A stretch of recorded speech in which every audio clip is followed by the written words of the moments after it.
နော်ဗိုလ်ချုပ်ထွန်းမြတ်နိုင်ရဲ့စကားအရဆိုလူ26ယောက်တနက်လီကတလက်နဲ့စတာပါအဲ့ဒီကနေမင်္ဂလာပါနှွေမြန်မာနယူးချန်နေမှာကြိုဆိုပါတယ်နှွေမြန်မာနယူးချန်နေဟာဆိုရင်နေ့စဉ်နေဦးတော်လာရေးနဲ့ပတ်သက်တဲ့သတင်းတူသတင်းကောင်းတွေကိုတင်ဆက်ပေးနေတာမို့နှွေမြန်မာနယူးချန်နေကိုစခိုက်လေးလုပ်ပေးပြီးအသေးတင်တိုင်းသိရအောင်ဘေးနာကနူဒီခေါ်လော်လေးကိုပါနှိပ်ပေးခဲ့ပါနော်ကျေးဇူးသူများကိုအထူးပဲကျေးဇူးတင်ပါတယ်ချမ်းကရခိုင်ပြည်နယ်တစ်ခုလုံးနီးပါးကိုတင်ထားပြီးပြီနော်တင်ထားပြီးပြီဆိုတော့အခုဆိုရင်ကြောက်ဖြူကိုရေးလဲနှွားနေတယ်နော်တခါကြောက်ဖြူတနေရာတည်းမဟုတ်ဘူးဒီဘက်အေယာဝတီတိုင်းဘက်ပဲခူးတိုင်းမကွေးတိုင်းနော်ဒီဘက်အမ်ဘဒန်တို့နဲ့ရီကန်တို့နော်အဲ့ဘက်တွေစကန်းတွေကိုတအီးနဲ့သိမ်းလာလိုက်တယ်အခုကပတ်ဆက်ဆက်ုံနေနာကိုရောက်လာနေပြီလို့ကြားတယ်အဲ့တော့ကျွန်တော်တိုက်တွန်းခွန်အားပေးချင်တာကအရကတ်တော်အေးအေးကိုဝိုင်းပြီးတော့ကူပြီးတော့ကျွန်တော်တို့ဝိုင်းပြီးတော့လူအားလက်နက်အားငွေအားနဲ့ဝိုင်းတိုက်ပေးစေချင်တယ်အထူးသဖြင့်ကျွန်တော်တို့ဒီမြန်မာပြည်အလဲပိုင်းမှာကပ္ပစတွေနားကိုတော်တော်နီးလာပြီအဲ့ဒီမှာကျွန်တော်တို့တွေဝိုင်းပြီးတော့ပေါ့နော်အားလုံးတက်ဖွဲ့တွေဒီနဲ့ဝိုင်းပြီးတော့ကူပြီးတော့တိုက်မယ်ဆိုရင်နော်တိုက်နေတဲ့တက်ဖွဲ့ရှိတယ်ဆိုတော့ကျွန်တော်သိပါတယ်မဟာမိတ်တွေလေနော်အဲ့ကပ္ပစကြမဟာလာကြပဲဘာကြောင့်လဲဆိုတော့ကပ္ပစဆိုတာကပွဲပစ္စည်းဆက်ယုံလေကပွဲပစ္စည်းဆက်ယုံလေဆိုတော့ကဒီလက်နက်ခဲယမ်းမရှိစစ်တပ်ကလကားပဲလေသူ့တနက်တွေကလကားပဲလေနော်သူ့တနက်တွေကလကားပဲအဲ့တော့ကျွန်တော်တို့ကဒီကာကွယ်ပစ္စည်းစက်ရုံတွေကိုကျွန်တော်တို့ကရှင်းနိုင်မယ်ဆိုရင်နော်မလာသိပြီစီရပဲအဲ့တော့ကပ္ပစာကြမအလာကြနော်ကပ္ပစာကြမအလာကြကပ္ပစာကြမအလာကြပဲအဲ့တော့ဒီဟာတွေကိုကပ္ပစာတွေတိတ်လိုက်နိုင်ပြီဆိုတာမြန်မာတပီလုံးရဲ့အောင်ပွဲကျွန်တော်တော်လိုင်းရဲ့အောင်ပွဲအရကတ်တော်အေးအေးတခုတည်းအောင်ပွဲမဟုတ်ဘူးယနေ့အချိန်မှာအရေးကြီးဆုံးအနေနဲ့ကျွန်တော်တို့မြန်မာပြည်သူပြည်သားအရောက်ချင်းစီတိုင်းကဘာရဲမှာရှိတဲ့မြန်မာတွေအရောက်ချင်းစီတိုင်းကနော်ကျွန်တော်တို့အရကတ်တော်အေးအေးနဲ့အေးအေးခေါင်းဆောင်တွေကိုဝင်းရံကြရလိမ့်မယ်နော်ဝင်းရံကြရလိမ့်မယ်အရကတ်တော်အေးအေးဒီနော်ကျွန်တော်တို့ရန်သူကမလာတကောင်တည်းမဟုတ်ဘူးသူရင်ဆိုင်နေရတာကအရကတ်တော်အေးအေးရင်ဆိုင်နေရတဲ့ရန်သူကဘင်္ဂလားဒေ့ရှ်အစိုးရလည်းပါတယ်လို့ဟိုကဘင်္ဂါလီလက်နက်ကင်တပ်ဖွဲ့တွေလည်းပါတယ်နော်ဥပမာဆိုလို့ရှိရင်နော်အာဆာလို့ခေါ်တဲ့အဖွဲ့ ARSA နော်ဒီကောင်လေးဆိုတာဘင်္ဂါလီလက်နက်ကင်တောင်းကျမ်းသူတွေအချမ်းဖတ်သမားတွေနော် RSU လို့ခေါ်တဲ့နော်ဘင်္ဂါလီလက်နက်ကင်အချမ်းဖတ်သမားတွေဒီကောင်တွေကလေဘင်္ဂလားဒေ့ရှ်ကမြောက်ပေးမှုလက်နက်တပ်ဆင်ပေးမှုအကာအကွယ်ပေးမှုနဲ့ in the name of the religion ဘာသာတူတဲ့ပုံမူတည်ပြီးတော့အဲ့ဒီအာဆာတို့ဆိုတာလေဒါဘင်္ဂါလီမွတ်စလင်တွေလေနော်ဆိုတော့ဘင်္ဂါလီမွတ်စလင်ဘယ်အဖြစ်လာလဲဆိုတော့ဘင်္ဂလားဒေ့ရှ်ဘင်္ဂါလီမွတ်စလင်နဲ့တူတူပဲလေနော်ဘင်္ဂလားဒေ့ရှ်မှာသူတို့ကသူဟာပေါ့ဘင်္ဂါလီပေါ့ဒီဘက်ရောက်တော့သူတို့ကိုဘယ်လိုခေါ်ကြလဲအားလုံးလည်းသိတဲ့အတိုင်းပဲနော်ဆိုတော့ဒီကောင်တွေရဲ့ရန်ကိုပါခံနေရတာနော်ရှေ့မှာရန်သူကိုလည်းနှွာနေရနောက်ကနေပြီးတော့အဲ့လိုမျိုးတရေဘောကြောင်စွာနဲ့ပြီးတော့ခိုးကြောင်ခိုးဘောဝင်တိုက်တဲ့အာဆာတို့အဲ့ဘင်္ဂါလီလက်နက်ကိုင်အကြမ်းဖက်သမားတွေလည်းရင်ဆိုင်နေရအဲ့တော့ကျွန်တော်တို့မြန်မာပြည်သူအားလုံးကဝဂျတ်ထွန်းမရနိုင်ဒေါက်တာညွတ်ထွန်းအောင်အရကတ်တော်အေးအေးနဲ့အတူတူကျွန်တော်တို့ကသွေးစည်းညီညွတ်ကြောင်းပြကြရလိမ့်မယ်အမြဲတမ်းယက်တီပေးရလိမ့်မယ်ကာကွယ်ပေးရလိမ့်မယ်ထောက်ခံပေးရလိမ့်မယ်အနောက်တကားဆိုတာအေးသာမရှိလို့ရှိရင်မလွယ်ဘူးအနောက်တကားတို့အယိုးကိုခြံစည်းရိုးထိုးမယ်လို့ဘာလို့ပြောတယ်မလာဂျမ်ဘတ်စစ်တပ်လူကြားကောင်းအောင်ရှောက်ပြောတာတကယ်သူတို့ပဲဒီကိစ္စပြဿနာတွေမှုေးတာရခိုင်ဘက်မှာမပုံတင်တစ်ခုကိုယာကနန်းလောက်နဲ့လှုပ်ပေးခဲ့တာလဲမလာတိုင်းမှုလှုပ်နေတဲ့အချိန်လှုပ်ပေးခဲ့တာသူတို့ပဲလှုပ်ပေးခဲ့တာနော်မပုံတင်ဆိုတာကပေါ်ချင်းတော်ချင်းအဲ့လိုမျိုးတွေလှုပ်ပေးခဲ့တာရခိုင်ဒေသတခုတည်းလားဆိုတော့မဟုတ်ဘူးဟိုဘက်ရှမ်းအရှိမြောက်ဒေသ တရုတ်တွေကိုဒီလိုပဲလုပ်ပေးခဲ့တာနောက်ဆုံးတန်းရွှေဘယ်လောက်ထိအောင်လူပါပါလဲဆိုတော့အဲ့ဒီမှာရှိတဲ့တရုတ်တွေကိုမုံကိုဗမာဆိုပြီးဗမာတဲကိုထည့်ဘယ်လောက်လူပါဝမှရိုင်းနေလို့ရတယ်ဆိုတော့တိုင်းရင်းသားအုပ်စုတွေထည့်ဖို့ကြိုးစားတယ်တိုင်းရင်းသားအုပ်စုဆိုတာအဲ့လိုလူထည့်လို့ရတာမဟုတ်ဘူးလေနော်ဌာနေတိုင်းရင်းသားဆိုတာကဌာနေတိုင်းရင်းသားတည်တံ့ရှိတယ်အဲ့တော့ဒီကောင်စစ်တပ်ကကောင်တွေလှုပ်လို့အခုအနောက်တကားပြဿနာတို့နော်အဲ့ဒီမုံကိုဗမာတို့ဆိုတာဖြစ်နေတာတက်ကကောင်တွေကြောင့်အဲ့တော့အေးကိုကျွန်တော်တို့ကဝိုင်းပြီးထောက်ခံကြရမယ်ဝိုင်းပြီးကျွန်တော်တို့ကူတိုက်ကြမယ်အေးဒီလေနော်ဗိုလ်ချုပ်ထွန်းမရနိုင်အင်တာဗျူးတွေကိုကျွန်တော်ကြည့်တဲ့အခါမှာအေးရဲ့ရက်တီချက်ကလည်းမြန်မာတပီလုံးရက်တီချက်နဲ့နော်တူတူပဲလို့ပြောလို့ရပါတယ်မြန်မာတပီလုံးလွတ်မြောက်ရေးအတွက်ကိုလုပ်နေကြတာပါပဲတော့ကျွန်တော်တို့ကပြောဆိုကြတယ်ဗိုလ်ချုပ်ထွန်းမရနိုင်မြန်မာတပီလုံးကိုခေါင်းဆောင်ပေးပါဗိုလ်ချုပ်ထွန်းမရနိုင်မြန်မာတပီလုံးကိုကျွန်တော်ဒီနေ့ကျွန်တော်ပြည်သူတွေအကုန်လုံးပြောချင်တာအဲ့ဒါပါလဲဆိုတော့သိလား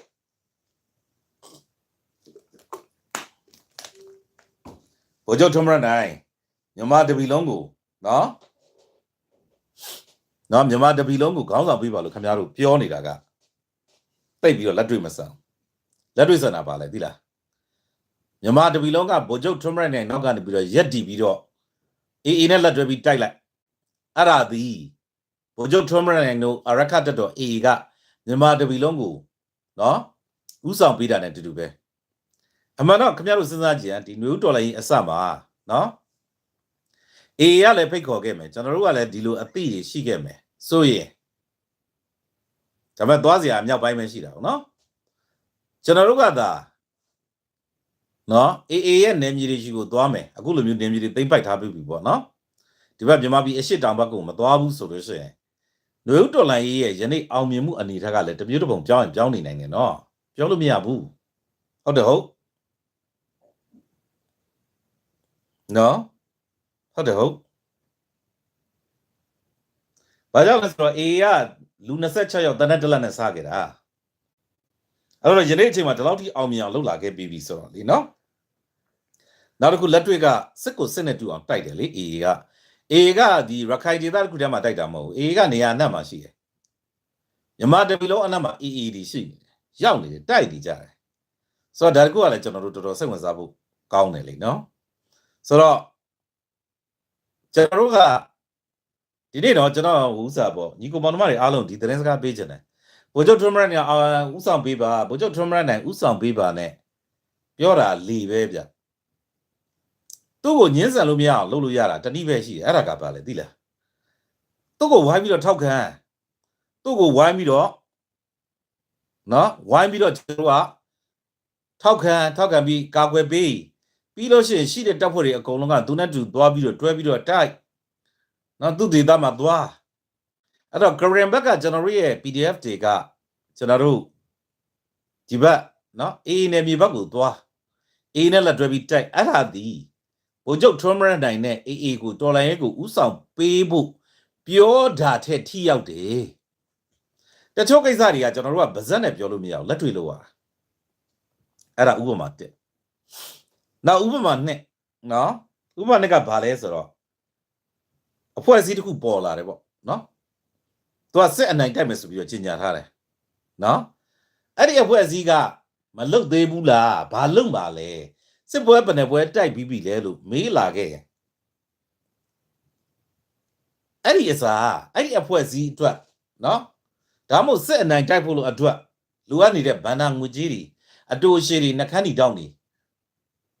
ဘယ်လိုမျိုးလုပ်ပြီးရင်ကောင်းမလဲဘယ်လိုပါဝင်ကြမလဲဘယ်လိုလက်တွဲကြမလဲအဲ့ဒါကပူထိရောက်တယ်ဒါဥပမာ2ဥပမာ3ကတော့ရခိုင်တိုင်းသားတွေကိုကျွန်တော်ပြောချင်တယ်ဒါဒီအခုကျွန်တော်ပြောမယ်စကားဒီရခိုင်တိုင်းသားတွေကိုကျွန်တော်ရည်ညွှန်းပါတယ်နော်ကျွန်တော်အခုပြောမယ်စကားဒီရခိုင်တိုင်းသားတွေကိုရည်ညွှန်းပါတယ်အဲ့တော့ကျွန်တော်မိတ်ဆွေရခိုင်နေနော်ကျွန်တော်ချစ်တယ်အဲ့တော့ကျွန်တော်ပြောချင်တာကပြီးခဲ့တဲ့ရက်ပိုင်းမှာနော်ရခိုင်အစုအဖွဲ့တွေပေါ့နော်ကျွန်တော်အဖွဲ့တွေလည်းပါတယ်ပေါ့စာထုတ်တာကိုကျွန်တော်တို့တွေ့တယ် အရကတတော် AA ကိုနော်ရခိုင်ပြည်အစိုးရအဖြစ်အတိမတ်ပြုပေးဖို့ဆိုပြီးတော့တောင်းဆိုတယ်ဆိုတာကိုကျွန်တော်တွေ့မိပါတယ်နော်အဲ့တော့ကျွန်တော်ကလည်းကျွန်တော်တရက်တအားပေါ့ဗျာနော်ပါဝင်တဲ့အနေနဲ့အရကတတော် AA ULA AA ဒီရခိုင်ပြည်တရားဝင်အစိုးရဖြစ်သည်ဆိုပြီးတော့ကျွန်တော်ကိုယ်တိုင်လည်း post တင်တယ်ကျွန်တော်မိတ်ဆွေလည်းဒါကိုရေးပါနော်ထောက်ခံကြောင်းပြကြပါအနည်းဆုံး post ကပါနော်ကိုယ့်ရဲ့ profile ကနေပြီးတော့အဲ့ဒါရေးပေးပါနော်အရကတတော် AA ULA AA ဒီနော်ရခိုင်ပြည်တရားဝင်အစိုးရဖြစ်သည်ဆိုပြီးတော့ရေးပေးပါနော်ဒါကနန်းတစီစာလောက်ကိုလုံနိုင်တဲ့အရာလေးကိုနဲ့ဒီအရကတတော် AA နဲ့တွေးစီကြောင်းကျွန်တော်ကဒီအရကတတော် AA ကိုအရာရာကိုကျွန်တော်တို့ကအကာအကွယ်ပေးရမယ်ထောက်ခံပေးရမယ်ပြုထောက်ပေးရမယ် AA ရဲ့အောင်မြင်မှုကကျွန်တော်တို့လူဦးတော်လေးရဲ့အောင်မြင်မှု AA ကိုတိုက်ခိုက်ခြင်းဗိုလ်ချုပ်ထွန်းမရနိုင်ကိုတိုက်ခိုက်ခြင်းဒီကျွန်တော်တို့အားလုံးကိုတိုက်ခိုက်ခြင်းဖြစ်တယ် one for all for one ပဲကျွန်တော်တို့အနေနဲ့ကတော့ AA ကိုအဲ့လိုသဘောထားတယ်အဲ့တော့ကျွန်တော်မိတ်ဆွေတွေပြည်သူတွေအနေနဲ့လည်း AA ကိုအဲ့လိုသဘောထားဖို့ကျွန်တော်တိုက်တွန်းခြင်းတယ်ခွန်အားပေးခြင်းတယ်နှိုးဆော်ခြင်းတယ်နော်အဲ့တော့ဒါဥပမာနံပါတ်3ကျွန်တော်ပြောနေတာနော်အဲ့တော့ကျွန်တော်မိတ်ဆွေတွေအကုန်လုံးအခုလည်း comment ရေးပါ ULA AA ဒီနော် ULA AA ဒီရခိုင်ပြည်တရားဝင်ဆိုရဖြစ်သည်ဆိုပြီးတော့ကိုယ့်ရဲ့ profile တွေမှာရေးကြပါ comment လည်းရေးပါ share လည်း share ကြပါရခိုင်သားတွေကျွန်တော်အရန်အရေးကြီးတဲ့စကားကိုဒီမှာပြောမလို့ကဲပြောပြီဒါသည်ရခိုင်သားတွေအတွက်ကိုကျွန်တော်ရည်ရွယ်တယ်ပြီးခဲ့တဲ့ရက်ပိုင်းမှာရခိုင်သားတွေအထူးသဖြင့်ဥဆောင်ပြီးတော့เนาะကျွန်တော်တို့ဒီ ULA ကရခိုင်ပြည်ရဲ့တရားဝင်အစိုးရဖြစ်အတိမတ်ပြုပြီးတော့ဆက်ဆံဖို့ဆိုပြီးတော့နိုင်ငံတကာကိုတောင်းဆိုတာကိုတွေ့ရတယ်အဲ့တော့ဒီလိုလုပ်ပြเนาะဒီလိုလုပ်နည်းနည်းတော့ risk တော့ရှိတယ်ပေါ့เนาะ risk တော့ရှိတယ် risk တော့ရှိတယ်ဆိုတော့ကျွန်တော်တို့ဒါပြည်ထောင်စုသားတွေကြားထဲမှာ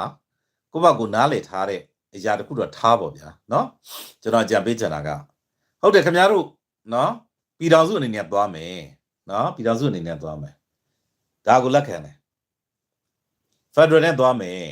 เนาะဒီလိုမျိုးကျွန်တော်သိပါတယ်เนาะနားလည်ပါတယ်ဒါပေမဲ့တကယ်ကိုအစိုးရတည့်အနေနဲ့ဖြစ်ဖို့ဆိုရင်နိုင်ငံတကာကိုကျွန်တော်တို့ကအသိမှတ်ပြုခိုင်းလို့ကကိုကမြန်မာတပြည်လုံးသိမ်းပြီးရင်တော့ဟုတ်တာပေါ့เนาะတမျိုးပေါ့အဲ့တော့အခုလောလောဆယ်ရခိုင်တပြည်လုံးနှီးပါးကိုသိမ်းထားတဲ့ AA ကဘာလုပ်လို့ရလဲဆိုတော့ရခိုင်ပြည်ကိုလွတ်လပ်ရေးကြေညာလိုက်ဗျာနော်ရခိုင်ပြည်ကိုလွတ်လပ်ရေးကြေညာလိုက်မကောင်းဘူးလားရခိုင်ပြည်ကိုလွတ်လပ်ရေးကြေညာပလားနည်းနည်းတော့စွန့်စားရတာပေါ့နော်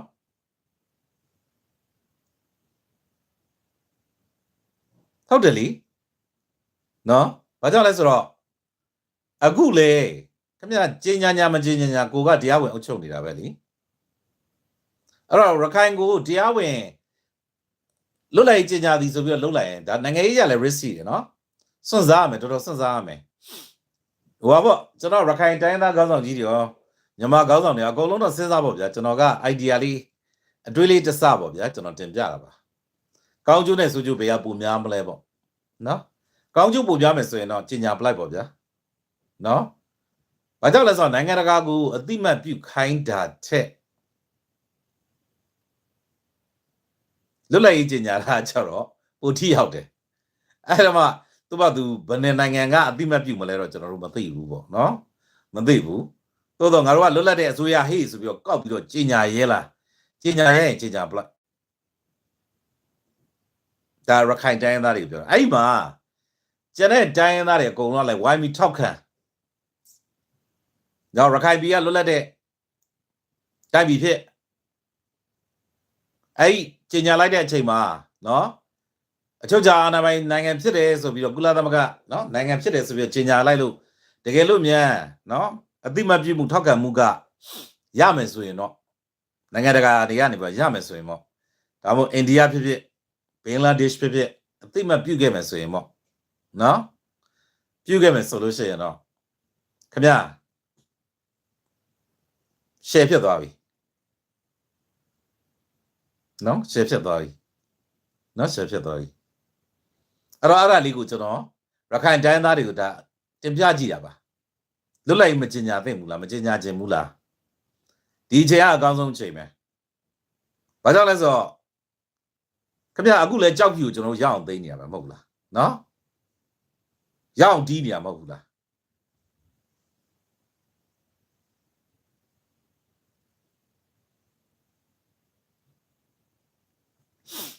ကျွန်တော်လည်းဗမာပါပဲနော်ဗမာပါပဲဟုတ်ပါတယ်ဒါပေမဲ့ကျွန်တော်တို့က AAU ချက်လဲချက်တယ်ထောက်လဲထောက်ခံတာ AAD နော်လောလောဆယ်မှာနော်ရှေ့ကမလာနော်စကမနော်အဲ့ဒါကို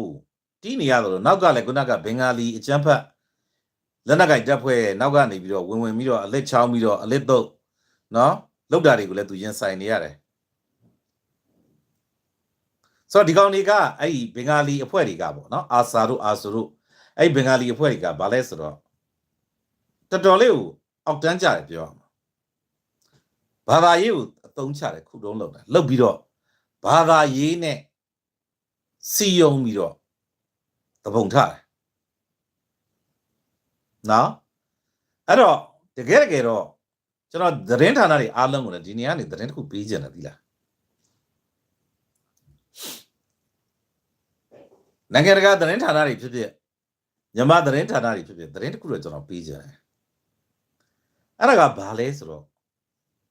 ခမားတို့တွေသတင်းရေးရင်မြတ်တတလေးရေးကြတမကြကြလေးရေးကြပြောကြနော်နောက်တစ်ခုကအစွန်းမလွတ်တာတွေရှောင်းနောက်သတင်းစံချိန်စံညွှန်းကိုလည်းလေးစားလိုက်တာအဲ့တော့ပထမဆုံးချက်ခမားတို့ကိုကျွန်တော်ပြောချင်တာကလူမျိုးနဲ့ဘာသာနဲ့တွဲပြောတဲ့ကိစ္စကဒီလူမျိုးကြရင်တော့တွဲပြောပြီးဟိုလူမျိုးကြရင်တော့တွဲမပြောဘူးအဲ့ဒါမျိုးတွေရှောင်ပါဗျနော်ဥပမာဆိုထားပါတော့ကိုက victim လောက်ရမယ်သူနော်ကိုကခံရတဲ့အလဲဖြစ်မယ်ဆိုလို့ရှိရင်အဲ့လူမျိုးအဲ့ဘာသာနဲ့ဆိုလို့ရှိရင်တွဲပြောတယ်အေးဒါပေမဲ့အဲ့လူမျိုးအဲ့ဘာသာကကျူးလွန်တဲ့သူဆိုရင်ခင်ဗျားတို့တွဲမပြောတော့ဒါကမ္ဘာသတင်းမီဒီယာမှာလည်းကြည့်ကြည့်မြန်မာသတင်းမီဒီယာမှာလည်းကြည့်ကြည့်အဲ့ကကြလို့ရှိရင်တော့အဲ့လိုမျိုးကိုဖော်ပြရင်ပဲနော်သွေးခွဲတာတွေရောဟိုဟာဖြစ်တာတွေရောနောက်လူမျိုးရေးခွဲခြားတာတွေရောဖြစ်လာကြအောင်ကိုကခံရတယ်လို့ပုံဖော်မယ်ဆိုလို့ရှိရင်အဲ့လူမျိုးနဲ့ဘာသာနဲ့တွဲပြောနေတာတိတ်အစင်မပြေနေဘူးအဲ့ဒါရပ်ဖို့လိုတယ်အဲ့တော့သတင်းသမားတွေအားလုံးနိုင်ငံတကာသတင်းသမားဖြစ်ဖြစ်မြန်မာသတင်းသမားဖြစ်ဖြစ်အဲ့ဒါတခုနံပါတ်1စင်ကျင်စီကျင်တယ်အဲ့ဒါကဘာပြောလို့ရှိတယ်ကြည့်လိုက်ရခိုင်မြောက်ပိုင်းမှာရှိတဲ့နော်ရခိုင်မြောက်ပိုင်းမှာရှိတဲ့နော်သူတွေကိုဆိုလို့ရှိရင်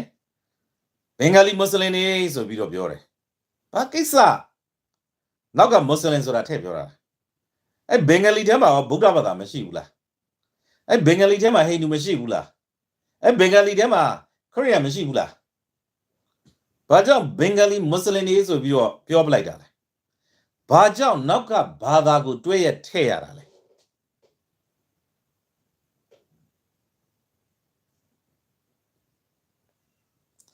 ကရင်ခရစ်ယာန်နေကချင်ခရစ်ယာန်နေလို့ခင်ဗျားတို့ကြွညလားကြွညအောင်နော်ဗမာဗုဒ္ဓဘာသာတွေဆိုပြီးတော့ခင်ဗျားတို့ကြွညလားမကြွညအောင်နော်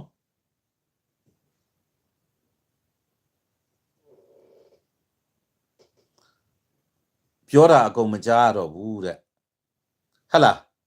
အတန်များဘာဖြစ်လဲအဲ့ဒါဆိုရင်မြင်မြဝမ်းရှယ်ပြီးဦးမြနော် comment လေးရေးပြီးဦးနော်